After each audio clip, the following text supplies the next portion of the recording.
The Jane Addams Children's Book Award has been awarded to a diverse body of children's literature. Books have covered topics like child labor, Japanese internment camps, women's suffrage, civil rights, gender expression, the Great Depression, the Cold War, the Holocaust, and apartheid. The award is driven heavily by philosophy and message.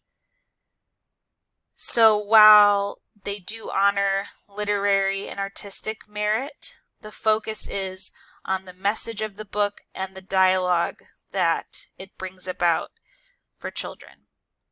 So you won't always see a lot of overlap between this book and more craft-based awards. I have a lot of these splash screens up throughout the presentation, and you might try to see how many of the books you recognize. I found that a lot of the winners of this book are somewhat outside of the canon of children's literature. Many of them are no longer in print or no longer circulating. Since this award is driven by philosophy and message, it's definitely heavily influenced by the legacy of Jane Addams, specifically her work around peace later in her life. She was a prolific philosopher and writer, and many of her titles addressed the idea of peace. She was a founding member and first president of the Women's International League for Peace and Freedom, which was founded after World War I. She is also the first American woman to win the Nobel Peace Prize in 1931. She's quoted saying, "Peace would no longer be an absence of war, but the unfolding of worldwide processes making for the nurture of human life." And that perspective is really important in this award. The award itself was founded by the United States branch of the Women's International League for Peace and Freedom, and the educational arm of this organization called the Jane Addams Peace Association, which was founded in 1948. So post all the atrocities of World War II, a woman named Marta Thiel wanted to found this award to raise children who would not repeat the mistakes of World War II. The award was given to only one title at its founding. The original criteria looks different than the criteria today. It, quote, was looking for books written with humor and imagination, which are preferred over those which carry a message in a serious, staid fashion. Then the criteria list 6 themes that the book might embrace. So very loose criteria. The language of the award is really steeped in optimism and a faith in humanity to fix its problems. And again, there is a nod towards literary and artistic merit. The first winner, People Are Important, I was able to get my hands on that. You can see a page spread on the right, and I just pulled out 2 of the original 6 themes that I feel this book displays. It's a very, it's a small world type book, a very snarky and humorous tone, which is a little odd, and talking about differences of people all over the world, and then realizing that these differences aren't cause for fear or censure, but rather a reminder of the universality of the human experience. The award has undergone a lot of changes. In the 1970s, they started honoring more than just the winner and added honoree titles. They've also sporadically awarded other honors like Special Recognition, West Coast Honor, and Special Commendation. In 1993, the award split into 2 age bands, honoring Aunt Harriet's Underground Railroad in the Sky as the first winner of the new picture book category, and that age band was renamed Books for Younger Children in 2005. The award is no longer associated with WILPF. Instead, it's just given out by the Jane Addams Peace Association, specifically by an award committee. There's a renewed focus on making sure this committee is intersectional, representative, so that it's not just a bunch of white women reformers in a room talking about books that are unrelated to their experiences. There's also an opportunity for students to give feedback on the finalists for the award. Just glance over this eligibility. I do want to highlight that at the end of this month, we will be reaching the end of another cycle for the award. So at the end of this month will be the cutoff for publication when they're considering the next set of awards. And you can see here the 2019 Book for Younger Children award winner, Jacqueline Woodson, probably a recognizable name. There is no longer an emphasis on humorous engagement, but a heavy focus again on dialogue, response, reflection, and questioning. And instead of 6 themes, there are now 6 questions. Some of these we'll address when we look at exemplar titles, but here's an example of 2 of the questions. How can people build respect and understanding of differences and of the worth and importance of all individuals and groups? Another question, how can people work for power and equality for women throughout the world? So with these 6 questions, they just ask that a book spark dialogue around at least 2 of the 6 questions. This is a brief visual tour through some recent winners.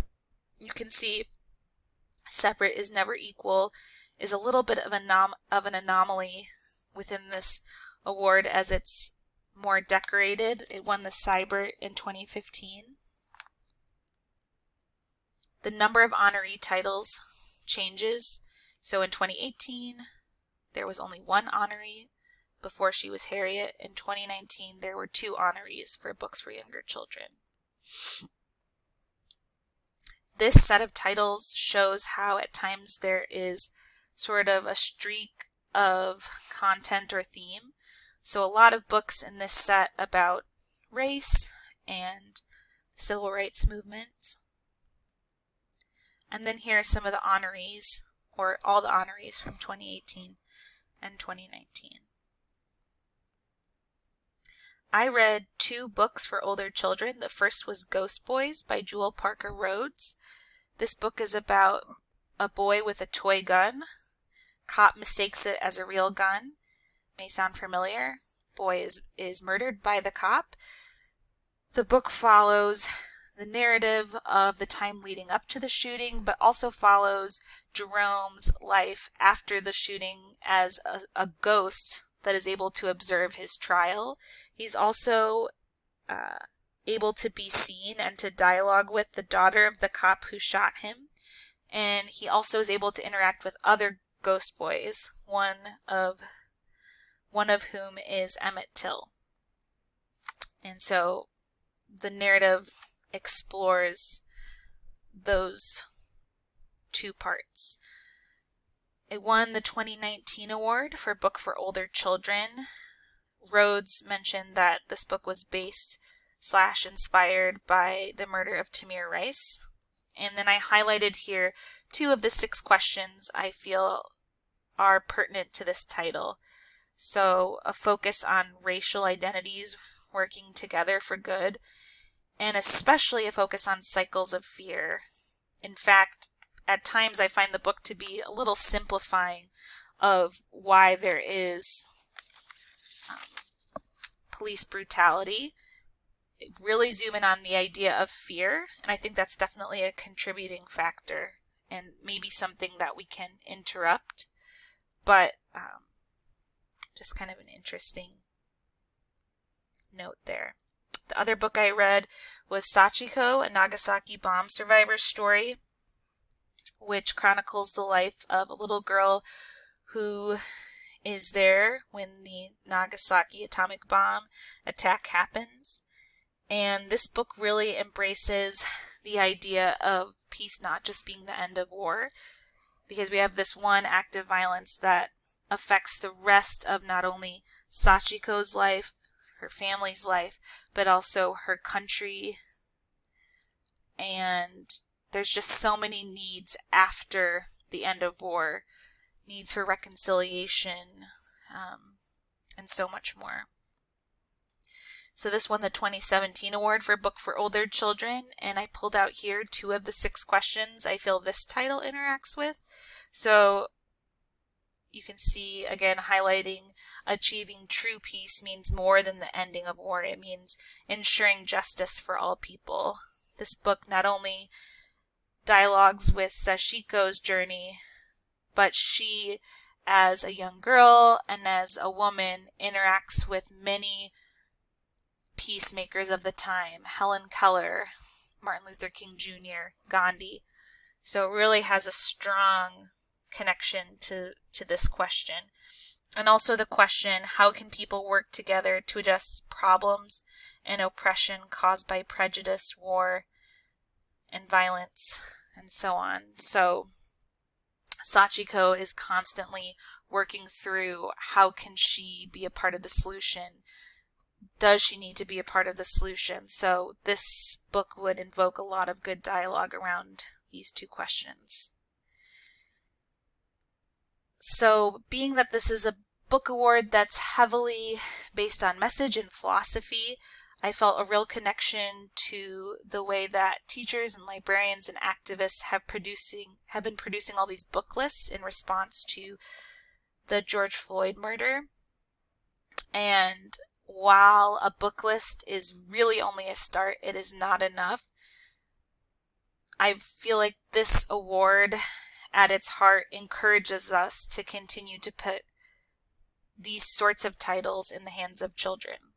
It says, adults committed to social justice trust story to nurture imagination and build compassion in children. They seek literature focused on concepts of social justice that will deepen, clarify, and expand students' ideas of themselves, others, and society at large. So let's keep giving children good books that expand their ideas of themselves, others, and society at large.